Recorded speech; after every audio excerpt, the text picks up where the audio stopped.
Oh, here's a good one. Well, I'm getting that one loading. This is getting ready to pull Building 6. The guy from, I think it's a North Carolina accent. We discussed this last week. They had to pull it down with ropes because the daren't use. Right. So explosives. here we could. I'm going to play that one now while the other page is loading, just to, make some. Here. Ready to pull Building 6. We have to be very careful how we demolish Building 6. We were worried about the Building 6 coming down and then damaging the slurry wall, so we wanted that particular building to fall within a certain area.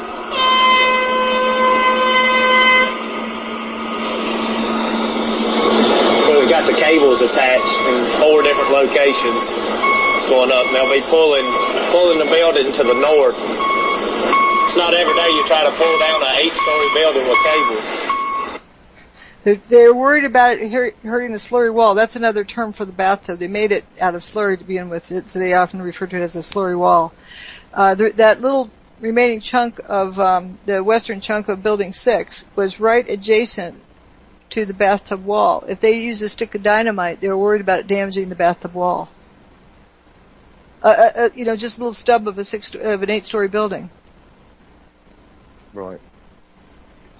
And anyway, so let's see that other the video pages now. We possibly could have looked at the all of Building 4 and 6 before we looked at how they pulled it down, because you haven't got an inside to that building. It's yeah, just playing that one. Let's see, where is that one? I don't remember where I saw that one. I don't Unless know. Maybe it's on the Dirt. I don't know if it's the Dirt series.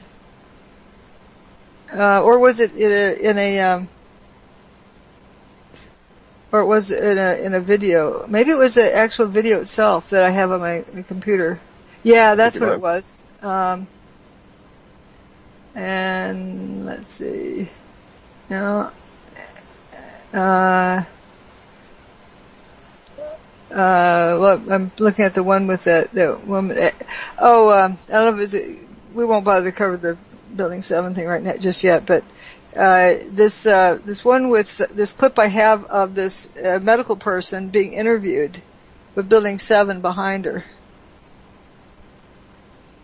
Are you playing it now? Yeah, I'm getting ready to, and I'm just going to describe it because it's on my computer. But you have a copy of it. I'll put it into the video. She's being interviewed, and you see Building 7 right behind her. And the Building 7, you'll see the Building 7 just start going down. And then the people who are watching the interview and see that say, "Whoa, yeah, ah!" And she turns around and says, "What happened? What happened?" She has no idea what happened. She didn't hear anything dropping behind her. She didn't hear any bombs going off behind her. She didn't know where to look. Like, where do I look? And then they said Building 7 just collapsed, and she said, no, it already went down. That tells you how coherent people were about what was what. They didn't know what building's what. It's, all right, here we go. No bangs, no explosion. No bangs and no explosions, and it's right in behind her. Yeah, I'll play it as loud as I can. Yeah, she's getting interviewed. Hold on, yeah, we're quick. It'll take 2 seconds to fire this up. Hold on. Speed, go. Your name, ma'am? Barbara Crowley. Crowley. NYU Medical Center. Okay, tell me what you know. All I know at this point is they're trying to establish an outdoor hospital facility like we've set up at Chelsea Piers, a triage unit, for the personnel that are attending to the scene, not to the injured in the scene. They can't get in to get any casualties out at this time. They don't know the extent of it at this point. What we're doing now is going up to get medical supplies, to bring down trauma physicians down here, to set up the surgical unit and the triage unit down here, in addition to, if anybody out there can help, any vendors who have food or supplies. The firemen have no food, nothing but snacks. They need fluids, they need water, and they need protein foods. This is just the beginning of what they're facing. And we need masks. We need TB masks. Holy shit! What is it? This one just went down. What just went down? World Trade 7. It did go down before. No, 7. Number 7. Oh my God! What happened? She's turned around. She didn't know where to look. She didn't hear anything. No pops. No pops. But from the way the camera's aimed, you can see the building, behind her, Building 7. But she's reacting to the gasps from the audience. You can hear people from distance away are getting picked up on, their little microphone. So, but you don't hear other stuff. And she obviously didn't hear bangs and pops because she was surprised that, I'll play that section. It's right around the middle of that video, and I'll play it again. Help any vendors who have food or supplies. The firemen have no food, nothing but snacks. They need fluids, they need water, and they need protein foods. This is just the beginning of what they're facing. And we need masks. We need TB masks. Holy shit! What is it? It just went down. What just went down? World Trade 7. It did go down before. No, it's 7. Number 7. Oh. She didn't know what building was what. I was wondering about that myself. Like, I was talking to a police officer who was on the scene, and I said, "Well, did you notice anything missing? Like a couple of buildings or so? 2 or 3 buildings?" He goes, "Well, we didn't know where we were. All of our landmarks, we couldn't see it. Everything was the same color. You didn't know where you were, so you didn't realize what was missing, what wasn't. You just, everybody was kind of in a tailspin and numbed." It's unbelievable. I also have the CNN. Few people realize, when they talk about the BBC gal with foreknowledge. Foreknowledge came from CNN. She's just reporting what she heard on CNN. CNN announced it earlier, and the next day CNN was even announcing that a premature announcement of One Liberty Plaza. One Liberty Plaza is still standing. Have you got the CNN announcement of Building 7? Yeah. You don't. I can't play this over the thing. Well, you can add it into the when you make the video of this, but it's the ticker across the bottom of the screen says, confirmed. Partial collapse of One Liberty Plaza. Confirmed? Apparently, somebody saw a piece of glass falling out of a window, and everybody panicked and they evacuated, like, the building's coming down. Somebody thought they saw the building twisting, and, alright, here's, whoops. I open up my window further. I had to make the window wider. Okay, here it is. Judy? Alright, Jamie McIntyre at the Pentagon. Now quickly back to Aaron. Judy, thanks. I'm just going to stay off to the side here. And they're watching the camera to stay focused on the scene. We were keeping our eye on that gray building in... I'm going to stop for a minute. They're so worked up and their nerves are so on edge. It's like they want to catch it falling because they think it's about to fall, and they've evacuated the area, and they've got that in the picture frame here. I wish I could see the monitor better. Let me just look at it. In roughly the tallest building I think you can see. Gary Tuckman, who has been down on the ground, and in fact one of the few civilians into the ground zero area. Gary, can you hear me? Gary Tuckman, are you able to hear me now? Aaron, I hear you fine. I want to tell you, an hour and 15 minutes ago, as you said, I was at ground zero with 1,000 to 2,000 rescue and recovery workers at the scene. They are all being evacuated as we speak. Most of them are now gone because of that One Liberty Plaza building, which is just to the east of the World Trade Center complex. We have talked to rescue workers who tell us they saw the building starting to twist and then said they saw some windows starting to break. Well, we are seeing the windows breaking from where we're standing. We could see the windows falling out or falling out.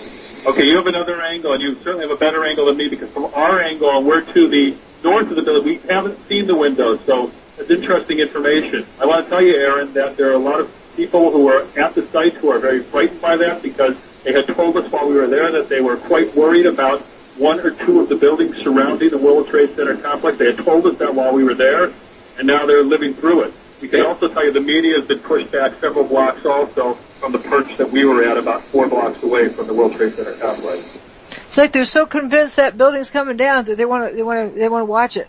And they evacuate the area. It was twisting and, broke windows coming out. That building is still standing to this day.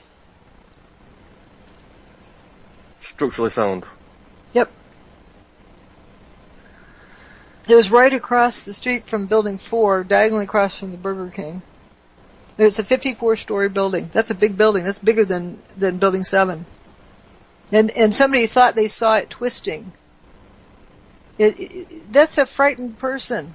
They're all frightened. And they're all like on edge, like, these buildings just went away, and what's going to happen next? They don't know. They're not looking back in history. They're living it. And it would be pretty frightening, because you don't know if a bomb is about to go off or what's going to happen. And they want to make sure that, they start running in time. It's unbelievable. But it says really at the bottom of the screen, it says, confirmed, One Liberty Plaza partially collapsed. Okay, some, cracked pieces of window glass came loose and fell down. Is that partially collapsed? But it's that they're just so on edge. So imagine what they were like on 9/11. Just like we heard that, it was a first responder said he heard that airplane crashed into the Empire State Building. I actually heard a recording from one of the choppers who had heard that the White House was on fire, or the Capitol was on fire. It was just word of mouth they're passing around, so rumors are going to bounce around until something gets absolutely confirmed. I forgot which clip I asked you to look for now. I'm completely... I've it was the one with the doctor.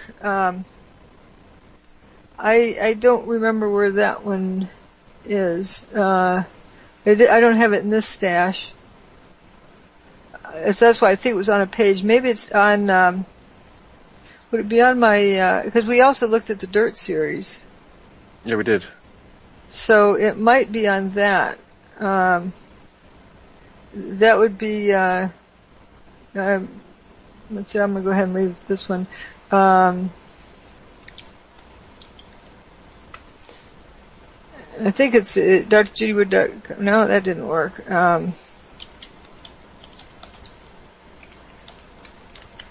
drjudywood.com/articles/dirt.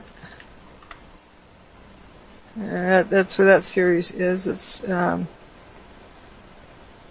and I'm wondering if it is from this one. Oh yeah, we did look at number page 2 and 3. So let's see if this is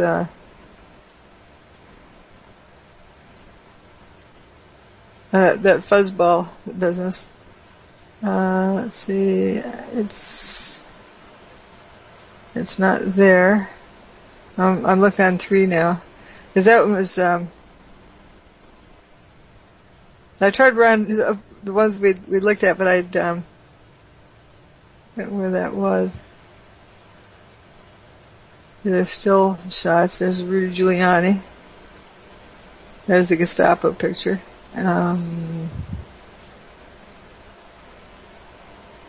But this one's a pretty significant one.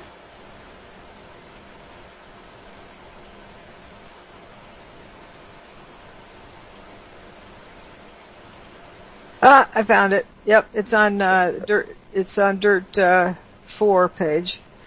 But I think we saw it from somewhere else. But let's see if I can open it up in YouTube. Yep. All right. At 10:30, I tried to leave the building, but as soon as I got outside, I heard a second explosion and another rumble and more smoke and more dust. I ran inside the buildings. The chandelier shook, and again, black smoke filled the air. Within another 5 minutes, we were covered again with more silk and more dust. Now, just because you hear the word explosion doesn't mean an explosive. Like put an egg in your microwave oven and listen carefully. You're going to hear something explode. And what you actually should see, if bombs are going off, you would see a bang bang, hear a bang bang bang bang and see a bang bang bang bang bang.